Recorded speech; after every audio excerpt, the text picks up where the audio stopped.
Hello Changineers and welcome back to another game making tutorial.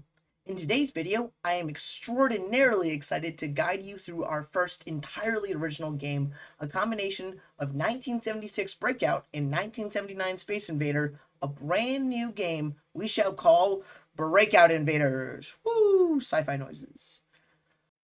On the screen now, you can see we have already instantiated our aliens from Space Invaders, as well as the ball and the paddle from Breakout. And this is all done in our map interface down here.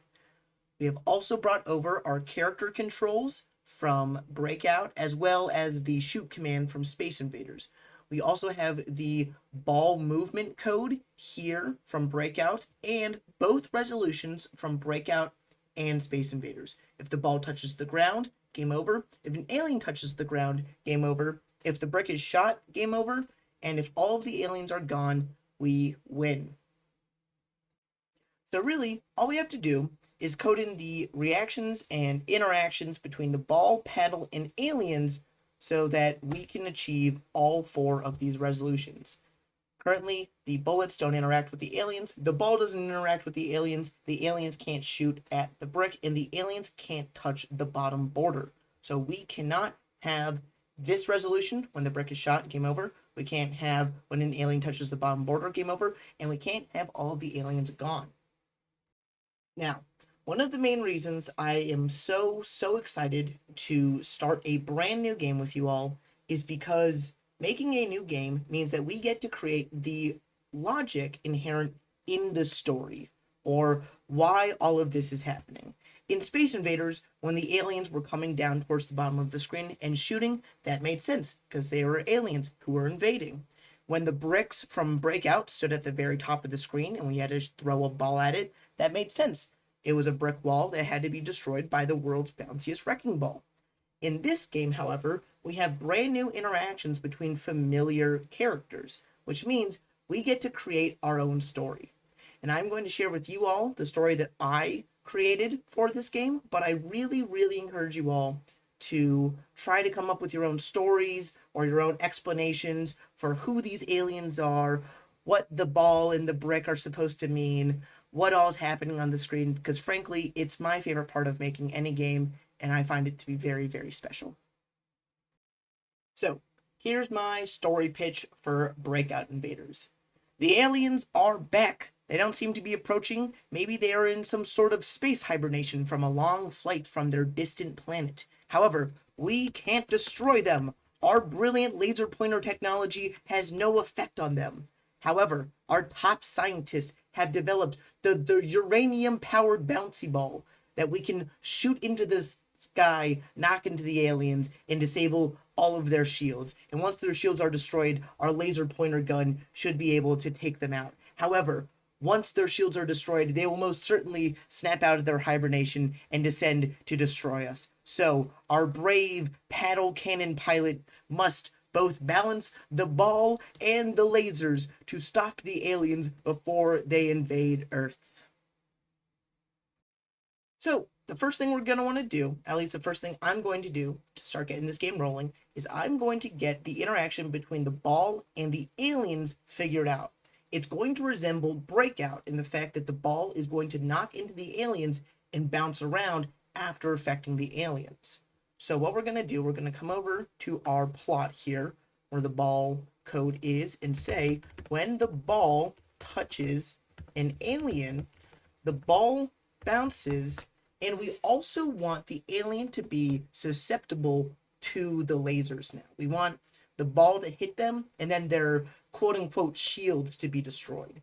So how we can change their state, if we remember from a previous lesson, we can change the color of these items, the color of these characters, to have them enter a different state and follow different rules. So what we'll say the ball bounces and the alien turns red.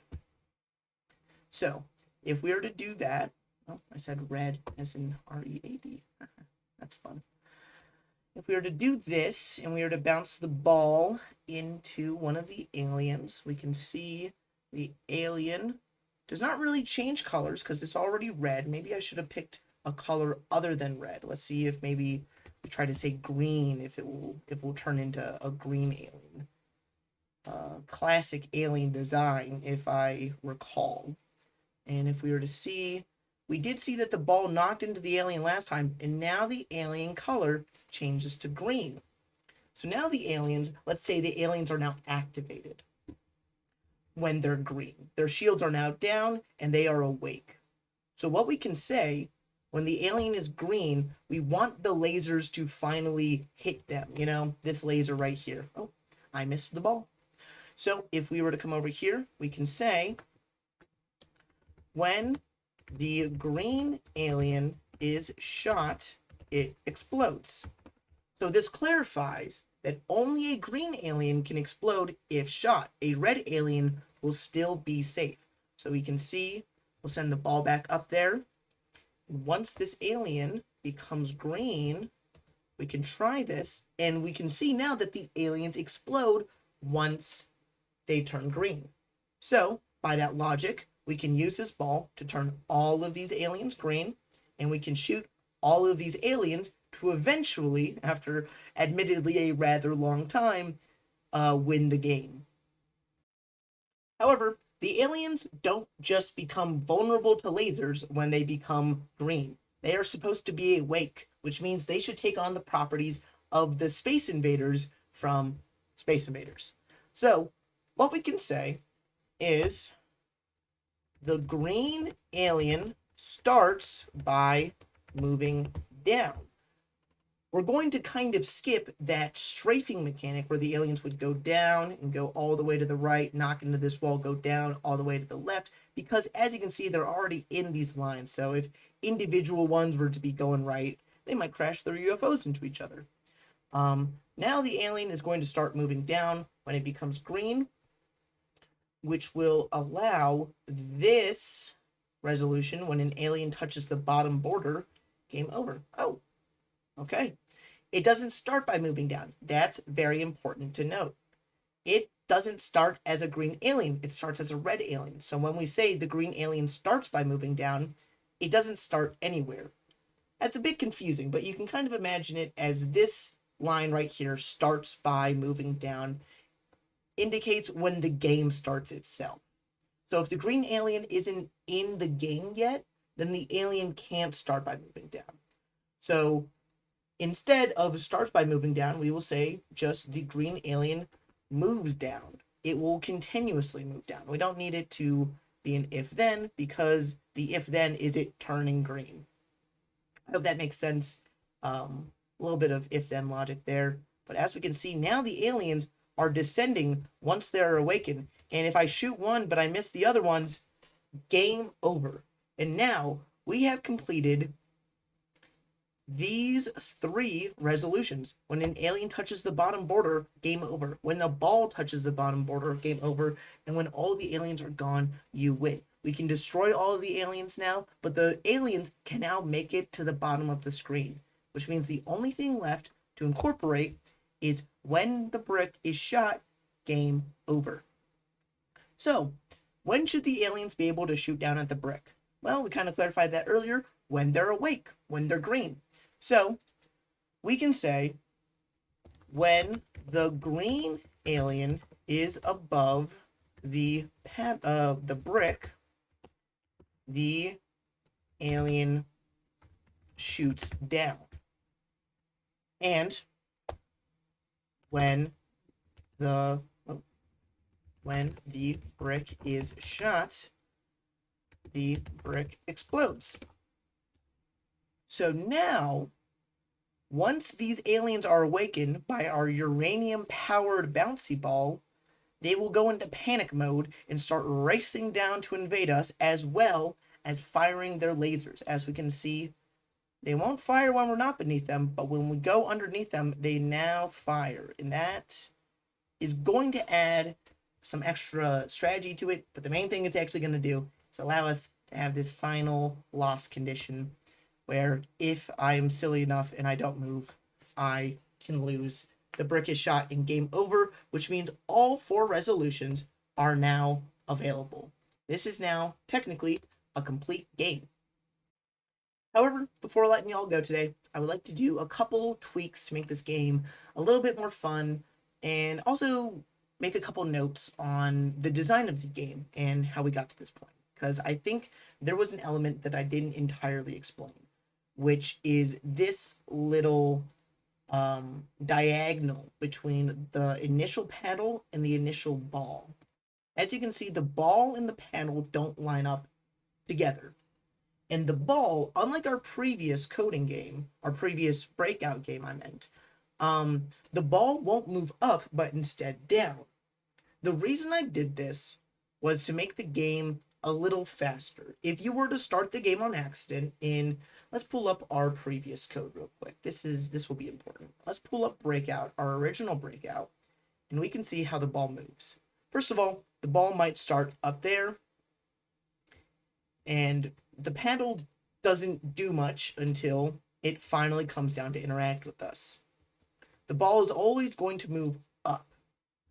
And since we have the ball placement randomized, it works pretty well in stopping the ball from just going all the way to the top and missing all of the bricks. But if we were to do this with, say, the Space Invaders code, you can see how the ball might accidentally slip between all of the aliens if it were to start going up. So you can almost imagine this little diagonal downward throw to be like a tennis serve. So the ball is up, and then the ball comes down, and then we, as the player, either miss the serve, the game is over because we weren't interacting, or we just make this simple adjustment to go there and start the game. That might seem like a very small detail, but it always makes the ball bounce at a different angle. It always has the player interacting with the game within the first 2 seconds, which is surprisingly very important, as we'll see later on. A game that doesn't have the player interacting with it actively can get dull very, very quick. So that's a little secret little game design hint that I wanted to just explain if you had any questions about that, but I thought it was very clever. And also, I wanted to fix just the speed of this. I don't like how slow the ball is. I don't like how slow the brick is. The aliens are good, though. I don't dislike the aliens too much, but I will change the speed of the ball and the brick because I think the game would be a lot more interesting if it was harder to catch the ball. So we can say the speed of the ball is 2, and the speed of the brick is 3. So I prefer to keep the movement of the player faster than the movement of the ball. If the movement of the ball is faster than the movement of the player, the game can feel very uncontrolled and maybe unfair. However, if we were to do this speed, we can see the ball is still moving pretty fast. It's going. Oh, we can see. Look, it bounced all the way through. Sorry, tangenting a little bit, but this is exactly what I meant about the volleyball serve thing. Pretty interesting. Anyways, the ball is moving much faster now, and the brick is able to catch the ball and deal with the aliens in the same maneuver, if that makes sense.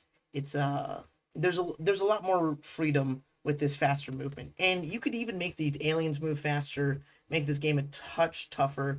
But as you can see, once the aliens start coming down, trying to shoot them and avoid the lasers while also getting to the ball can get pretty difficult. I'm a very big fan of this, and this is our very first game we built together, which I think is very, very exciting. And I hope to make more games with you in the future, not just recreating old demos, but maybe we can come up with new ideas for new games together. I hope you have all enjoyed today's lessons. I had a lot of fun, and I hope to see you all in the next one.